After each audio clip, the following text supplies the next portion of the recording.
Assalamualaikum warahmatullahi wabarakatuh. Kali ini kita akan mempelajari tema 3 benda di sekitarku, subtema 3 perubahan wujud benda, pembelajaran 2. Asyiknya membuat es krim. Pernahkah kamu mencicipi es krim? Rasa es krim bermacam-macam. Es krim terasa segar jika dinikmati di siang hari yang panas. Lakukan percobaan berikut ini secara berkelompok. Nah, kalian silahkan membuat kelompok lalu melakukan percobaan ini. Alat dan bahannya: 2 buah kantong plastik dengan perekat, handuk kecil, 30 ml krim segar, lalu 2 sendok makan gula pasir, 6 sendok makan garam batu, 2 mangkok es batu berbentuk dadu. Nah, langkah-langkahnya seperti ini. Cara membuat es krim: yang pertama, campurkan susu atau santan segar dan gula ke dalam kantong plastik yang berukuran sedang.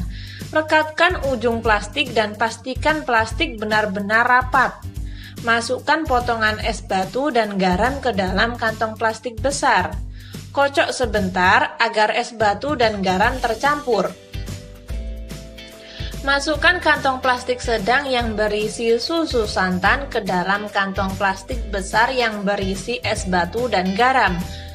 Kemudian, tutup dengan rapat perekatnya pada plastik besar.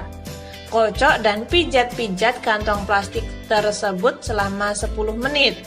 Nah, kadang kita merasa kedinginan ya teman-teman kalau lama-lama memegang es batu. Nah, di sini gunakanlah handuk atau sarung tangan agar tidak terlalu dingin ketika disentuh. Lalu, keluarkan kantong plastik sedang. Kemudian, bersihkan atau lap dengan kain untuk menghilangkan garam yang menempel. Dan yang terakhir, buka kantong plastik tersebut dan tuangkan ke dalam gelas atau mangkok saji. Es krim siap dinikmati. Bagaimana? Mudah bukan? Nah, silahkan kalian melakukan percobaan. Setelah itu ada pertanyaan, apa wujud susu atau santan di awal pembuatan es krim? Wujud susu atau santan di awal pembuatan es krim adalah cair. Lalu, apa wujud susu atau santan di akhir pembuatan es krim? Nah, di akhir pembuatan es krim itu wujudnya menjadi padat. Sebutkan perubahan wujud yang terjadi pada pembuatan es krim. Pada pembuatan es krim terjadi perubahan wujud dari cair menjadi padat atau membeku. Lalu, mengapa membutuhkan es batu pada pembuatan es krim? Es batu dibutuhkan untuk membekukan es krim.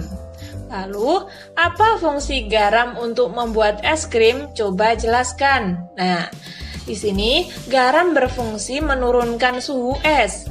Es yang suhunya telah turun, kemudian akan menyerap banyak kalor dari adonan es krim, sehingga adonan es krim dapat membeku.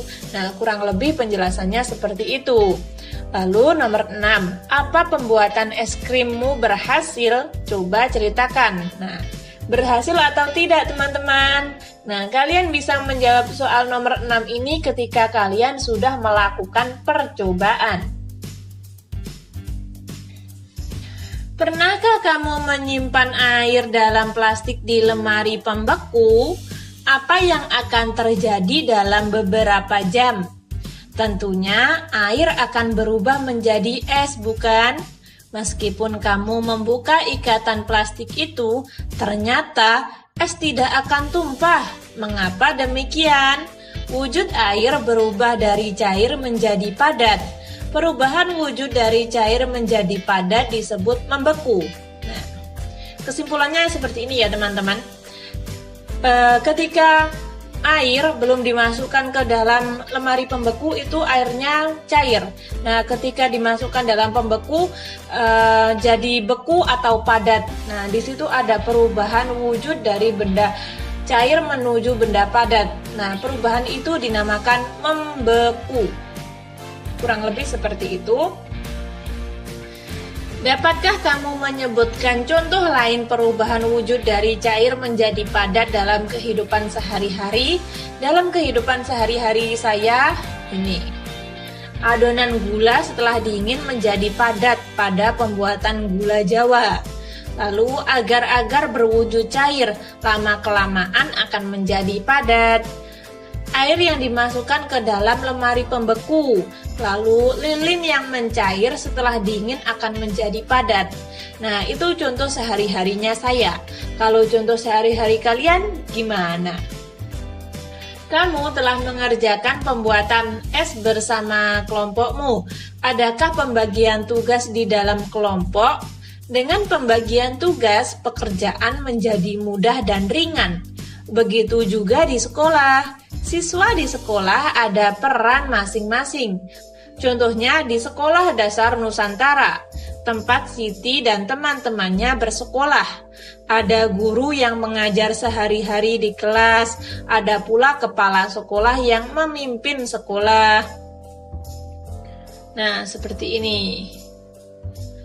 Ini adalah kondisi ruang guru ya.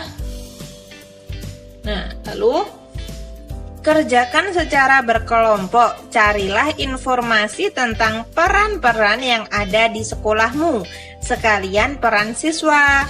Isikan hasilnya pada tabel berikut. Nah, di sini saya akan membantu mengisinya. Seperti ini. Guru kelas perannya mengolah pembelajaran di kelas dan menyelenggarakan administrasi kelas. Kepala sekolah mengatur semua kegiatan yang berlangsung di sekolah. Penjaga sekolah melaksanakan tugas pengamanan sekolah dan memelihara dan menjaga barang-barang milik sekolah. Lalu, petugas perpustakaan perannya mengurus pelayanan perpustakaan. Lalu, petugas tata usaha sekolah perannya mengurus kegiatan tata usaha dan administrasi kegiatan di sekolah. Lalu, guru penjas mengolah pembelajaran pendidikan jasmani di sekolah. Mungkin teman-teman ada saran lain, silahkan kalian tambahi sendiri ya. Kamu telah mempelajari peran-peran yang ada di sekolahmu. Diskusikan dalam kelompokmu. Mengapa perlu ada perbedaan peran di sekolah? Apa yang terjadi bila di sekolah hanya ada kepala sekolah? Bagaimana bila tanpa ada bagian yang lain? Nah, menurut saya ya teman-teman, perbedaan peran di sekolah itu sangat penting karena perbedaan peran di sekolah akan memudahkan dalam pelaksanaan tugas masing-masing di sekolah. Jika hanya ada kepala sekolah saja, maka kegiatan belajar mengajar tidak bisa berjalan. Jika hanya ada guru saja, tentu tidak ada yang mengatur seluruh kegiatan di sekolah. Dengan adanya perbedaan peran, setiap orang memiliki peran yang sesuai dengan kemampuan mereka dan bisa saling melengkapi dengan peran yang lain. Nah, perbedaan itu bagus loh teman-teman. Dengan perbedaan itu, kita bisa saling melengkapi. Pembagian peran dapat juga dilakukan saat bermain, seperti bermain sepak bola. Saat bermain sepak bola, ada yang berperan sebagai penjaga gawang, ada yang berperan sebagai penyerang dan pemain belakang, ada juga yang berperan sebagai kapten. Semua harus bekerja sama. Mengapa? Karena untuk menghasilkan permainan yang terbaik. Permainan sepak bola sangat menyenangkan. Mari pelajari teknik menendang bola. Sebelum bermain, lakukan pemanasan dengan membentuk lingkaran. Jika gurumu memberi aba-aba mencair, maka kamu harus berlari. Jika gurumu memberi aba-aba membeku, maka kamu harus segera berhenti di posisi terakhirmu. Hal ini seolah-olah membeku dan tidak boleh bergerak. Anak yang bergerak saat membeku akan dikeluarkan dari barisan. Nah, kalian bisa melakukannya sendiri ya teman-teman. Nah, itu mencair. Ketika mencair, semuanya berlari. Ketika membeku, semua terdiam. Setelah itu, berlatihlah menendang bola ke tujuan tertentu. Tendanglah bola ke tujuan yang ditentukan. Apakah kamu berhasil menendang bolamu ke tujuan tersebut? Nah, seperti ini. Di sini dapat kita lihat ada yang menendang, ada yang berperan sebagai kiper. Nah, seperti ini teknik menendang. Silahkan kalian mempraktekannya sendiri. Kalian bisa menirukan pada gambar ini. Buatlah dua kelompok dan berbarislah saling berhadapan. Tiap-tiap kelompok secara bergantian menendang dan menangkap bola. Nah, seperti ini. Selamat bermain. Kesimpulan, tadi kita sudah belajar apa saja? Yang pertama, mengidentifikasi informasi tentang perubahan wujud. Yang kedua, mengidentifikasi peran yang ada di sekolah. Dan yang terakhir, mengidentifikasi gerakan menggiring dan menendang bola. Saya yakin di sini yang laki-laki pasti semua suka main bola ya. Ketika teman-teman ada saran atau masih kurang paham, silahkan tulis di komentar. Sekian, terima kasih. Wassalamualaikum warahmatullahi wabarakatuh.